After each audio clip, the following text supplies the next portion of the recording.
ဘာပေါ်မှာရှိတဲ့လူအများစုကဘဝအတွက်ကြိုက်နေတဲ့ရာရွေးချယ်ပိုင်ခွင့်တွေကိုစီပိုင်ဆိုင်ထားကြပါသည်။ဒါပေမဲ့ဒီလိုရွေးချယ်ပိုင်ခွင့်မရှိကြတဲ့လူအနည်းစုလည်းရှိနေပြီးဒီရဲ့လူတွေကတော့မိဘမဲ့ကလေးတွေပဲဖြစ်ပါသည်။သူတို့လေးတွေအတွက်တော့အစားအသောက်နဲ့အိပ်ဖို့နေရာတစ်ခုလောက်ကနိဗ္ဗာန်ပုံပဲဖြစ်ပါသည်။နေ့တနေ့ရဲ့အလင်းပိုင်းကိုတော့စာလောင်မွန်းချက်မိုးတွေအတွက်ကြိုးပမ်းနေရပြီးအမောင်ပိုင်းကိုတော့အိပ်ဖို့နေရာတစ်ခုရဖို့အတွက်အဆင်ပြေတဲ့နေရာလေးတစ်ခုကိုရှာဖွေကြရပါသည်။ညတညမှာတော့ယထာပူတာရုံတစ်ခုအတွင်းထဲမှာမိမမဲ့ကလေး၄ယောက်ကအိပ်ပျော်နေကြတော့လုံခြုံရေးတွေကရိုက်နှက်ပြီးတော့မောင်းထုတ်တာမလို့အလူအလဲထွက်ပြေးခဲ့ရပါသည်။ဒီလိုနဲ့ပြင်းနေတဲ့လမ်းပေါ်မှာပဲကလေးမောင်ကိုအဖွဲ့အစည်းရဲ့အလုံးနေရာကိုရောက်ရှိသွားတဲ့အပြင်ပြန်ပြီးဆွဲတဲ့သူတွေကလည်းသူတို့ကိုမြင်သွားတာမလို့အသက်လူပြီးတော့ထွက်ပြေးခဲ့ရပြန်ပါသည်။ကလေးတွေကိုမဖမ်းမိလိုက်ပြီမင်းနောက်တနေရာမှာထပ်ပြီးတော့တွေ့ရင်တက်ပြစ်မှာဖြစ်တဲ့အကြောင်းကြုံသွားတာမလို့ကလေး၄ယောက်လုံးအတွက်ဒီရဲ့ညအိမ်မက်ဆိုတစ်ခုလုံးဖြစ်သွားခဲ့ရပါသည်။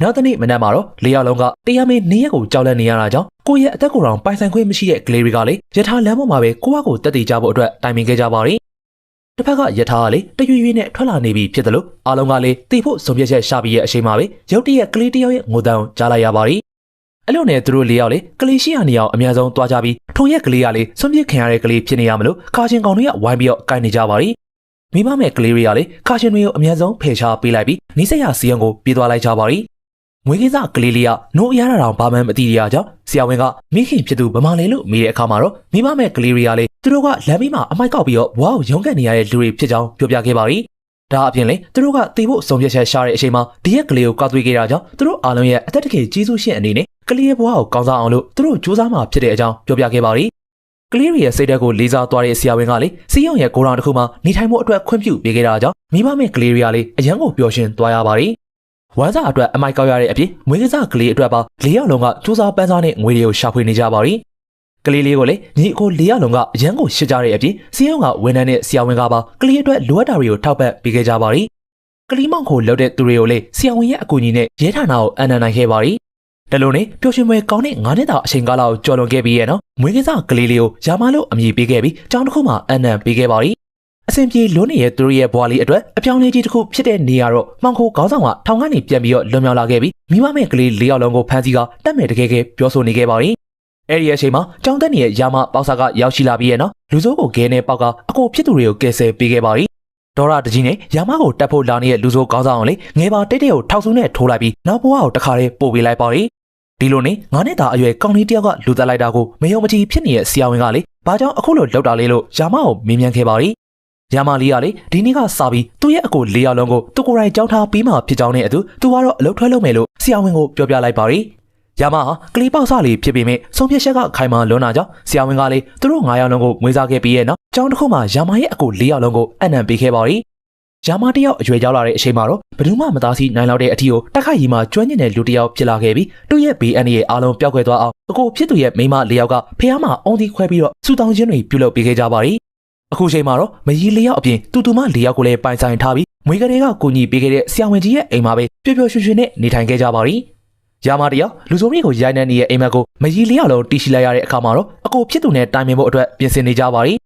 အကို၄ယောက်လုံးကယာမကိုရဲမဖြစ်ဖို့အတွက်ဂရိတောင်းထားတာဖြစ်ပြီးယာမကလည်းသူ့ရဲ့အကိုတွေကိုကြောက်တာကြောင့်မကြီးအကြီးဆုံးကိုမတိုင်ဖို့အတွက်တောင်းပန်နေရပါရီ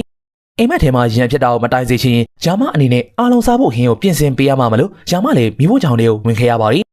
ခဏကြာမှာတော့ယာမတို့ရဲ့အိမ်နီရှင်တယောက်ကရောက်ရှိလာပြီးသူမရဲ့နာမည်ကပင်ကီဖြစ်ကြောင်းနဲ့အတူမွေးနေ့ပွဲကျင်းပမှာဖြစ်လို့ပါတီပွဲကိုလာဖို့အတွက်ဖိတ်တဲ့အကြောင်းဘိုးဆက်ဆန်အထောင်နဲ့လာရောက်ပြီးတော့ဖိတ်ခေါ်နေပါရီ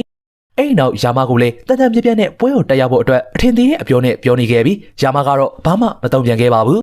ဒါကိုတီးမခံနိုင်တဲ့မကြီး၄ယောက်လုံးကယာမရဲ့အကစကေးကိုထုတ်ပြဖို့အတွက်မြောက်ပေးလိုက်ပါရီပါတီပွဲအတွင်းမှာတော့အရန်ကိုမိုက်တဲ့ကာကွက်တွေနဲ့အတူယာမတယောက်တောက်ပြောင်လွန်နေရကြောင်းဘုံမလီပင်ကီရဲ့ပွဲပြီးမှယာမကိုအနန္တပွဲရွှေ့ပေးလိုက်ပါရီတရက်မှာတော့ဝင်းကြီးရဲ့လမ်းကြောင်းအတွက်စောင့်ကြည့်ပေးနေရတဲ့ရဲဝန်ထမ်းတယောက်ကကလေးတွေကိုကြောင်းလာအပ်တဲ့ယာမကိုမြင်သွားခဲ့ပြီးဒီရဲ့အကြောင်းကိုအထက်လူကြီးကိုသတင်းပို့ခဲ့ပါရီတစ်ဖက်ကယာမကတော့သူမလီတွေကိုကြောင်းအပ်ပေးခဲ့ပြီးကြောင်းအုပ်ကသူလေးရဲ့ဖခင်ဖြစ်သူဟာ IAS အရာရှိတယောက်ဖြစ်ကြောင်းဖိုင်ထဲမှာပါနေလို့ဘယ်ရဲ့ဌာနကလဲလို့မေးနေခဲ့ပါရီကောင်လေးရဲ့ဖခင်တစ်ဖြစ်လေယာမရဲ့အကိုအကြီးဆုံးကတော့တမနာကတော့ရင်းရင်တစိတ်ရှိမြင်ခံရတဲ့ရွေးကောက်ပွဲလုံခြုံရေးဌာနက IAS အရာရှိကူမပဲဖြစ်ပါရီအခုလက်ရှိမှာတော့ဘီဟာပြည်နယ်မှာတာဝန်ကျရောက်ခဲ့ပြီးဘီဟာမြို့မှာတော့မဲကိစ္စနဲ့မြို့အတွင်းရုံးရင်ဆန့်ခတ်မှုတွေဖြစ်ပွားနေပါရီပါတီတစ်ခုရဲ့ဝန်ကြီးချုပ်ကိုယ်စားလှယ်ကတော့ဘာလာရန်ဖြစ်ပြီးဒီရဲ့မျိုးရဲ့ဥပဒေအထက်မှာရှိနေတဲ့ဗဒန်ဆိုတဲ့လူနယ်လေးရောက်ဖတော်ဆက်သူတယောက်ဖြစ်ပါရီဗဒန်ကတော့ဘာလာရန်ကိုပြည်သူတွေစီကိုမိတ်ဆက်ပေးခဲ့ပြီးဝန်ကြီးချုပ်တယောက်ဖြစ်ဖို့အတွက်ထောက်ခံတဲ့အကြောင်းတိုက်တွန်းနေခဲ့ပါရီ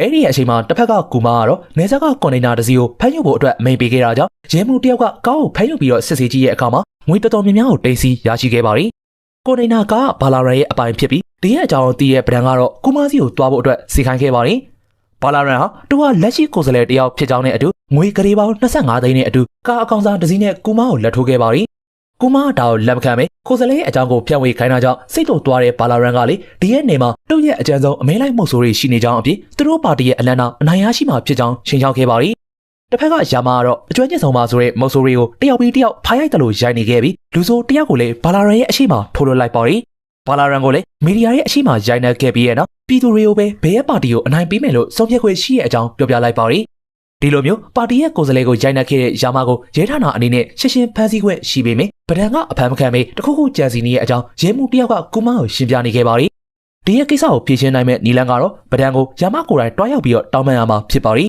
။ရွေးချယ်စရာမရှိတဲ့ကူမာကလေယာမာကိုခေါ်ပြီးဗဒန်စီကိုတွားရောက်ပြီးတော့တောင်းပန်ခဲ့ပါတယ်။ယာမာကဖုန်းသုံးရင်းနဲ့ကူမာပြောသလိုပေါ်သေးတောင်းပန်နေရမလို့ဗဒန်တယောက်ဒေါ်ရထွက်သွားတာကြောင့်တောင်းပန်စာရေးဖို့အတွက်ပဲကူမာကပြောပြခဲ့ပါတယ်။တောင်းပန်စာရေးနေတော့မှဗဒန်ကတောင်းပန်စာရှရာကိုနာမည်သက်ရေးရမယ်လို့ထားပြောတာကြောင့်စိတ်တူသွားတဲ့ယာမာကလေသူ့ရဲ့အကိုခေါ်ပြီးတော့ပြန်မယ်လုပ်ခဲ့ပါတယ်။ဗဒန်ကဒါဆိုတေဖို့ဆိုတဲ့အရှိုးမျိုးရှိုးရမလို့ဘေးမှာရှိရဲ့ဓာတ်ကင်ထားတဲ့သူ့ရဲ့တပည့်စီကနေယာမာကဓာတ်ကိုရှိုးပြခဲ့ပြီးသူ့ရဲ့အကိုထီယာနဲ့တေပဲလို့ပြန်ပြီးတော့ပြောလိုက်ပါတယ်။ယာမာရဲ့စကားသံနဲ့အမူအရာတွေကဗဒန်တို့လူမျိုးအတွက်တောင်ကြောက်ဖို့ကောင်းနေရမလို့ဗဒန်လည်းဘာမှမတတ်နိုင်ပဲပြန်လွန်လိုက်ပါတယ်။အဲရောက်တဲ့အခါမှာတော့မကြီးရရဲ့ရှေ့မှာပဲသူ့ရဲ့အနေနဲ့ဗဒန်ကိုအရန်ကြောက်ပြီးလို့တောင်းပန်ခဲ့ရကြောင်းယာမာတယောက်မျက်ရည်တွေရှူနေခဲ့ပါတယ်။အကိုဖြစ်သူကူမာကတော့ယာမာရဲ့တက်တီရှိပုံတွေအတွက်ပူပန်နေရတဲ့အကြောင်းဇနီးဖြစ်သူဂါယာကိုပြောပြခဲ့ပြီးတဲ့နောက်မှာဂါယာကတော့ယာမာအနေနဲ့ဘာပဲလုပ်လို့မိသားစုအတွက်လှုပ်တာဖြစ်ကြောင်းပြန်ပြီးတော့ပြောပြခဲ့ပါတယ်။ဆရာဝန်ကြီးကတော့ယာမာကိုထိမ့်ဖို့အတွက်မိမတယောက်လိုကြောင်းအကြံပေးခဲ့ပြီးအားလုံးကလည်းယာမာကိုမိမပေးစားဖို့အတွက်စီစဉ်ခဲ့ပါတယ်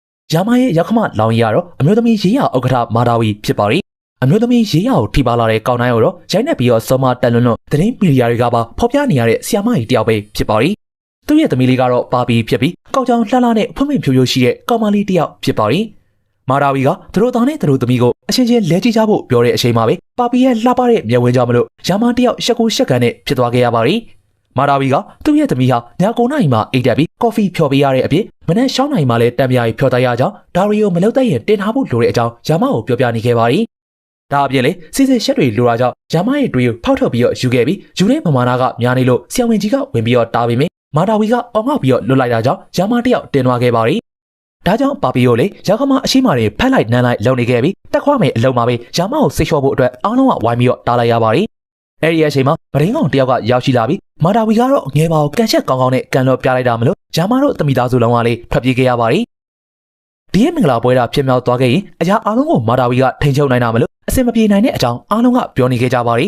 ။ဒါပေမဲ့ဂါယာကတော့အမေတယောက်အနေနဲ့တမီဖြစ်သူရဲ့အိမ်တော်ကြီးလမ်းကြောင်းမမဖို့လွှဲတာကိုလောက်တာဖြစ်လို့သူကတော့တဘောတူတဲ့အကြောင်းထပြီးတော့ပြောလိုက်ပါတယ်။ယာမာကလေကောင်မလေးကိုတဘောကြပေမဲ့မာဒါဝီကိုတဘောမကြတဲ့အကြောင်းထပြီးတော့ပြောတဲ့အချိန်မှာပါပီတယောက်ရောက်လာခဲ့ပါတယ်။ပါပီနဲ့တီးတဲ့စကားပြောဖို့ယာမာကိုဝိုင်းပြီးတော့လွှတ်ကြပေမဲ့ယောက်ျားအယောက်တစ်ထောင်နဲ့ရင်ဆိုင်ရရင်တော့မကြောက်တတ်တဲ့ယာမာကဒီရဲ့မိန်းမတယောက်ကိုတော့ကြောက်တဲ့အကြောင်းပြောနေခဲ့ပါတယ်။ပါပီကလေယာမာကိုတွန်းခေါ်သွားခဲ့ပြီးယာမာကတော့ပြန်ပြီးတီးမဲ့ကြမ်းပေမဲ့ပါပီရဲ့လက်ညှိုးလေးအောက်မှာတင်ကြာချုံသွားခဲ့ပါတယ်။ပါပီကလေယာမနန်းခဲတယ်လို့နန်းပြီးတက်ခွခဲ့ပြီးရဲ့နောက်ဘာလို့မင်္ဂလာပွဲကိုတဘောမတူပါလဲလို့မေးနေခဲ့ပါတယ်။ယာမကတော့ဆက်လက်ညှင်းဆက်နေတော့မလို့ပါပီကလက်တီတစ်ချက်ကျွေးခဲ့ပြီးရဲ့နောက်ယာမကလည်းလက်ခံလိုက်ရပါတယ်။မယူခင်အောင်တလောက်ထိကြံနေတဲ့ပါပီတယောက်ကိုယာမအတော်လေးကိုကြောက်နေခဲ့ရပါတယ်။ဂါယာကလည်းပါပီကိုယာမတို့ရဲ့မွေးနေ့ကိုဖိတ်ကြားခဲ့ပြီးယာမရဲ့မိဘမဲ့အကို၄ယောက်အတွက်ယာမလေးကိုရရှိရဲ့အချိန်ကဘဝအတစ်ပြန်လည်ပြီးတော့မွေးဖွားလာတာဖြစ်တဲ့အကြောင်းရှင်းပြခဲ့ပါတယ်။မွေးနေ့ပွဲကိုတော့အားလုံးကအကာလေးတွေနဲ့အတူပျော်ပျော်ရွှင်ရွှင်နဲ့ဖြတ်တန်းခဲ့ကြပြီးရဲ့နောက်မင်္ဂလာပွဲကိစ္စကလည်းအဆင်ပြေသွားခဲ့ပါတယ်။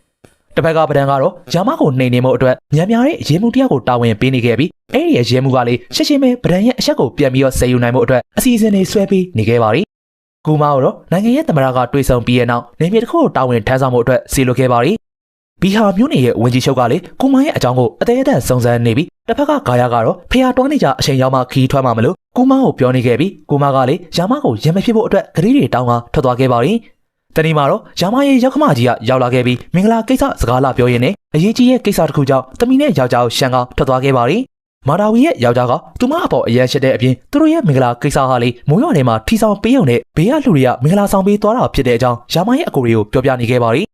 ဒါအပြင်မင်္ဂလာဦးညကိုရောက်တဲ့အခါမှာလေသူမအနေနဲ့စိတ်ပါမထီရမယ်လို့ပြောလို့ဘိုးတော်တယောက်ဒုက္ခရောက်ခဲ့ရပုံတွေကိုပြန်လည်ပြီးတော့ပြောပြခဲ့ပါတယ်။ဒါပေမဲ့လေမာတာဝီရဲ့အပေါ်အရှက်တွေတိုးလာတဲ့အကြောင်းကသူမဟာနိုင်ငံအတွက်အမျိုးသမီးတွေဘက်ကနေအမြဲတမ်းရက်တည်ပေးနေရကြောင်းပဲဖြစ်ပါတယ်။ယာမာကတော့အမည်မသိတဲ့လူတစ်ယောက်နဲ့ဖုန်းပြောနေခဲ့ပြီးနောက်ကနေပါပီရောက်လာတာတော့မှသတိမထားမိခဲ့ပါဘူး။သူရဲ့အိမ်နီးချင်းရှော်တီလေးပင်ကြီးကတော့ဥရောပကိုလိုက်ဖို့အတွက်ယာမာကိုလှမ်းပြီးတော့ခေါ်နေပြီးယာမာကညင်လိုက်တာမလို့ဖလိုင်းကစ်လေးပဲပေးသွားခဲ့ပါတယ်။